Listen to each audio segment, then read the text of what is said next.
বন্ধুরা, তোমরা কেমন আছো? আশা করি তোমরা খুব ভালো আছো, আমিও খুব ভালো আছি। আজকে তোমাদের আমি সর্ষের তিল দিয়ে কাতলা মাছের রেসিপি করে দেখাচ্ছি।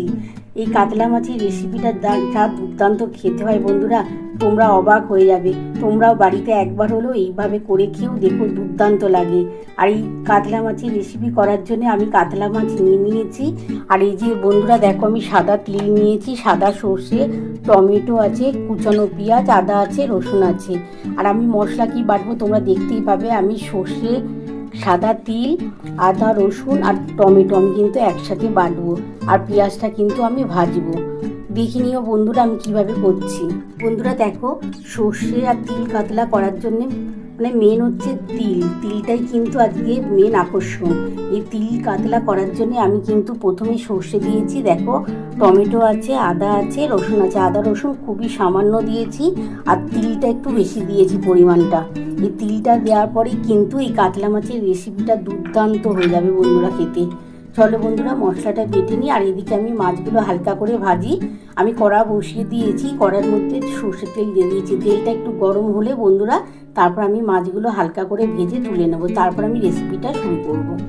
বন্ধুরা দেখো, আমি কাতলা মাছের রেসিপি করার জন্যে কড়ার মধ্যে তেল বসিয়ে দিয়েছি। দেখো তেলটা কিন্তু আমার গরম হচ্ছে, ততক্ষণ আমি মশলাটা বেটে নিই।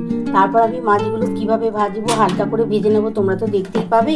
এই যে বন্ধুরা দেখো, মাছের মধ্যে আমি নুন হলুদ দিয়ে দিয়েছি। এটা ভালো করে মাখিয়ে নেবো বন্ধুরা। মাখিয়ে তারপর আমি কিন্তু ভেজে নেবো। খুবই হালকা করেই ভাজবো, বেশি কড়া করে ভাজলে কিন্তু মাছটা খেতে ভালো লাগে না। একটু হালকা করে ভাজলে কিন্তু টেস্ট লাগবে বেশি। আর এটার মধ্যে তো তিল দেবো, তিল সর্ষে, দারুণ খেতে হবে, দারুণ বন্ধুরা। আমি মাছগুলো এবার ভেজে নিই ভালো করে, তারপর আমি তোমাদের দেখাচ্ছি।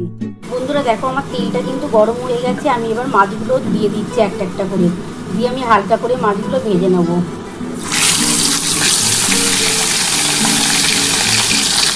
বন্ধুরা দেখো, মাছগুলো দিয়ে দিয়েছি। মাছগুলো একটু হালকা করে ভাজা হয়ে গেলে, এক পিঠ ভাজা হয়ে গেলে আমি উল্টে দেবো।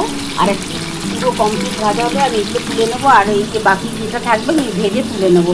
তারপর কিন্তু আমি রেসিপিটা শুরু করছি।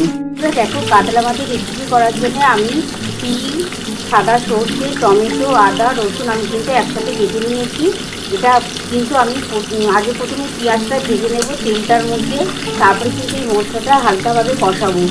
কারণ হচ্ছে তিল দেওয়া আছে, তো তিলটা কিন্তু কড়াইয়ে লেগে যেতে পারে। আমি ভালোভাবে করবো, তোমরা তো দেখতেই পাবে। এবার দেখো, আমার কিন্তু এক পিঠ ভাজা হয়ে গেছে, আমি আরেক পিঠ ভিজে দিয়েছি। এইগুলো পুরো কমপ্লিট ভাজা হয়ে গেলে আমি তুলে নেবো, একটা পাত্রে রেখে দেবো। তারপরে দেখো বন্ধুরা, এই যেটা আছে এটা ভেজে নেবো।